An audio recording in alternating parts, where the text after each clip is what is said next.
Hey folks, we're going to start Outdoor Adventures Firearm Safety Unit today. And rather than just kind of film this to have you guys kind of watch on your own, where maybe you could be paying half attention or multitasking or something, I did film this because I want the whole class to kind of hear this at once, which is why I asked Ms. Bruin to kind of play this for the group. So part of this, firearm safety it's a unique unit. And it's one to kind of be taken a little seriously. It's something that we outdoor adventure teachers, we always kind of have to fight for, because I think the perception of guns socially is that they're dangerous. They should be avoided. And I want to try to use kind of this unit to maybe punch some holes into that. And again, I mean, looking out at you all, I know that there's like a whole range of experience and familiarity regarding firearms. So some of you have grown up hunting every weekend. You grew up going out into the field doing duck hunting or grouse hunting or deer hunting. You've done trap shooting. You've been on the ski team or whatever else. This has been a part of your culture, a part of how you were raised, and so forth. For others, man, like, your only exposure to guns is what you see in movies. What you see in the media. And for those, I mean, maybe this unit might kind of, invoke some fears and anxieties, just not having been around it. So I just want us to all kind of get in the right mindset as we go into this unit, okay? This is perceptively or perceivably kind of a questionable unit if we kind of publicize this as, hey, we're learning about guns in school. But man, I think what a rewarding, kind of unique opportunity to learn about something that you wouldn't otherwise pursue, if you weren't in outdoor adventures. Okay, so I want you guys, whether you are super experienced or brand new, I kind of want you to come at this with fresh ears, even if it is redundant and repetitive. And if you are firearm safety certified and you are one of those that are more experienced, rather than kind of being cocky and like scoff at this or that, what a cool opportunity to be a leader in this class and speak about, your how you have, learned this stuff and your experiences and helping others and mentoring those in class that might be newer to it. So just like heights or snakes or just, the fear of the unknown kind of affects people differently.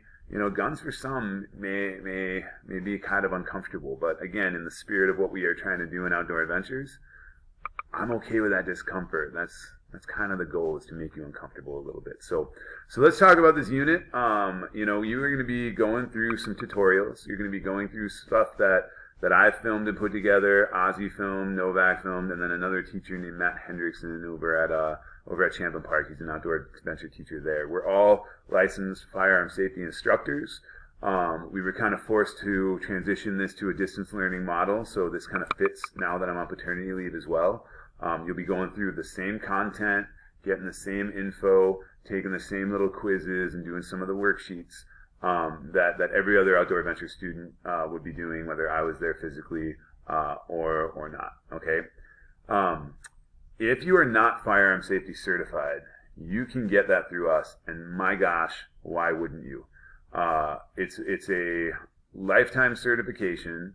The goal of it is just to simply increase the level of competency and ethics in the field and with firearm handling. So the DNR isn't out to fail anybody, but it's an acknowledgement that you've at least engaged in some of these discussions and taken on and at least have exposed yourself to at least a foundational knowledge base regarding firearms and sport shooting.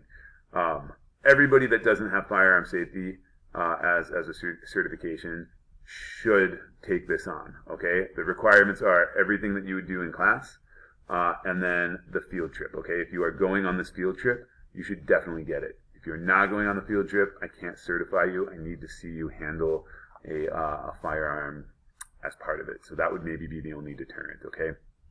Everybody who is getting firearm safety certified should get one of these books, okay? It has a ton of resources in here. Goes into way more depth even than we need. It starts to specialize a little bit in specifics of a very specific game hunting.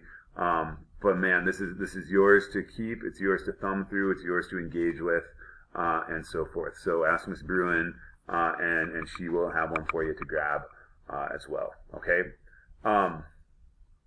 Let's talk about this for a second. Why this is important to me. Why I became a firearm safety instructor. So I'm not a big hunter.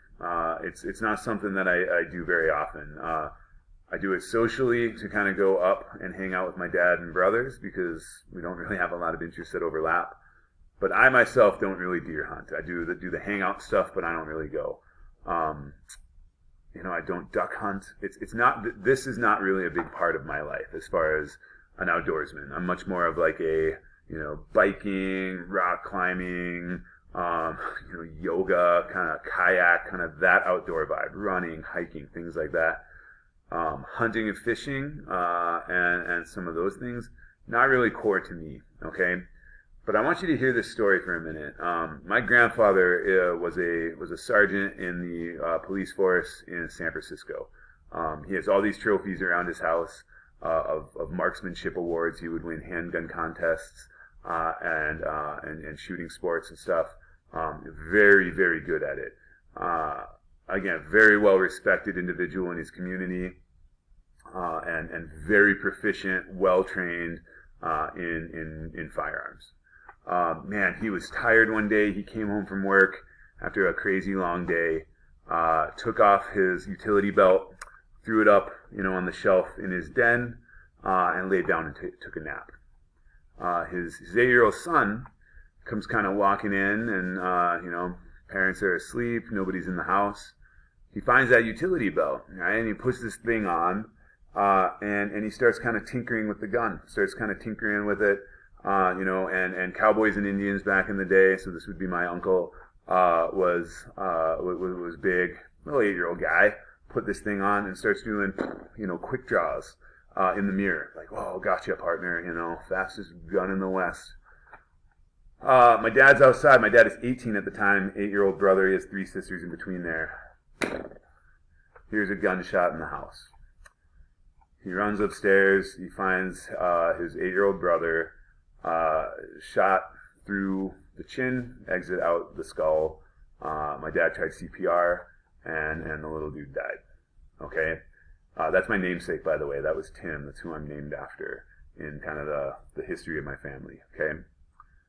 The reason why this story is relevant is because, my grandfather, super proficient, expert, made one mistake and it cost him his son. So whether you are super experienced, we'll talk about the fundamental rules of firearm safety. One of them is you never leave a loaded gun, A, at all in your house, and B, unlocked, especially accessible to children. Is something that I ask when my daughter's going over to play at a friend's house or to sleep over or whatever, is, do you have a gun? Is it loaded? And is it locked? It's a must, man. It's not worth the risk, and it's a fundamental expectation. So again, expert grandfather, beyond proficient, a leader in this sector, and he made a fundamental mistake and a pretty catastrophic one. So whether you are an expert in this, please just go through, do me a favor and just go through the motions of looking at this content again, getting your eyes on it again. Some of you might not have done this since you were 12. Okay? And just go through. It never hurts to have some of that repetition and to hear it maybe a different way, in a way that'll resonate with you. Okay? This is a great unit. It's a safe sport. I'm super excited to meet you guys at Metro, and walk you guys through this stuff. You're in for a treat. Okay. There'll be a sign-up sheet that pops up on the Google Classroom page. Pick your day that you want to go on this field trip. There'll be more information coming out about that. And otherwise, work your way through these little seminars, through these ed puzzles, through these lessons and activities. And again, always hit me with emails if you have any questions. Okay. Look forward to seeing you guys soon. Peace.